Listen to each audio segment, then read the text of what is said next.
Good morning મિત્રો. કેમ છો બધા? હું કહેવાય કે આજની હવા તો કંઈક અલગ જ થઈ, કારણ કે આજ આપણો મળાઈ ગયો છે પગ. હવે તમને લાગે ગુણોદભાઈ રાતમાં હુતા હુતા પગ મળે, તો એમ નથી. હું છે કે એક ફંક્શનમાંથી આવતા હતા તો ત્યાં પાણી જેવું હતું, તો ત્યાં લપટાઈ ગયો મિત્રો. તો ડાયરેક્ટ પગ આમ ક્રોસ થઈ ગયો એટલે મળી ગયું. હાલો હું તમને દેખાડી દઉં પગ. જોઈ લો, આ તમારો ભાઈ ગુણોત્તોગનો પગનો સુઈ કદાચ દેખાઈ ગયું મિત્રો. પગ મરડ લાગી ગયો. હવે પહેલાં તો આપણે જરાક નાહી ધોઈને ફ્રેશ થઈ જાઉં. હાલો મિત્રો, આપણે કપડાં બદલાવીને ફ્રેશ થઈ ગયા, વાળ બાળ ઓળાવીને હવે આપણે ડાયરેક્ટ જવાનું છે ગાડી લઈને પગ મરડાનો.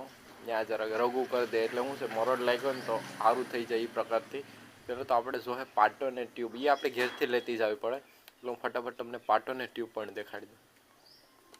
મિત્રો, મેં તમને કીધું કે ટ્યુબ ને પાટો લઈને આપણે નીકળી જાય. ફાઇનલી મિત્રો આપણે પહોંચી ગયા આપણો પગ દેખાડવા.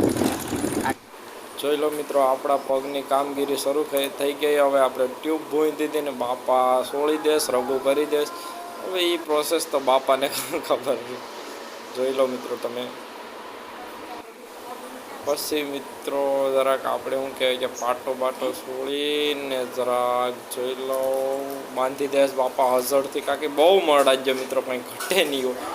જોઈ લો મિત્રો, બાપા એટલો ટાઈટથી બાંધે ને કે આમ મને આમ ઝણઝણા ટૂપડી ગયો પગમાં, કાંઈ ઘટે નહીં એવો. હાલો મિત્રો, જોઈ લો આપણે પગનું રિપેરિંગ કામ થઈ ગયું. હવે લગભગ 5 દી રાખવાનો કીધો પાટો મિત્રો. હવે જોઈએ 5 દી પછી સારું થાય કે નહીં. તો તમને આ વિડીયો સારો લાગે તો લાઈક શેર અને સબસ્ક્રાઈબ કરશો ને કહેવાય કે દુઆ કહેશો કે પ્રાર્થના કહેશો કે વહેલા સારો થઈ જાય. હાલો, બાકી આપણે પછી